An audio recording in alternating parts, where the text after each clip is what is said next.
കൊണ്ടോട്ടി നേർച്ച എന്ന് പറഞ്ഞതുകൊണ്ട് മാത്രമാണ് ഞാൻ ഈ വീഡിയോ ചെയ്യുന്നത്. കൊണ്ടോട്ടി ഉത്സവം അല്ലെങ്കിൽ കൊണ്ടോട്ടി പൂരം എന്നാക്കിക്കാണെങ്കിൽ നമ്മൾ അതിനൊന്നും പറയൂല. 14 വർഷമായിട്ട് കൊണ്ടോട്ടി നേർച്ച മുടങ്ങി നിൽക്കുകയാണല്ലോ. ആയിരക്കണക്കിന് സൂഫിയാക്കൾ റിളാദക്കിരുന്നതും ചില്ലക്കിരുന്ന സ്ഥലമാണ് കൊണ്ടോട്ടി കുബ്ബ എന്ന് പറഞ്ഞത്. സൂഫിയാക്കളുടെ പണിയാണ് ഒപ്പം നിങ്ങൾ ചെയ്യുന്നത്.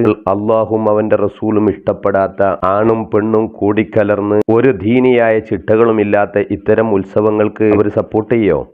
അങ്ങനെ എവിടെങ്കിലും അവര് സൂഫിയാക്കൾ നടത്തിയിട്ടുണ്ടോ? ആണിനും പെണ്ണിനും എല്ലാവർക്കും ഒരുമിച്ച് കയറി സിയാറത്ത് ചെയ്യാം.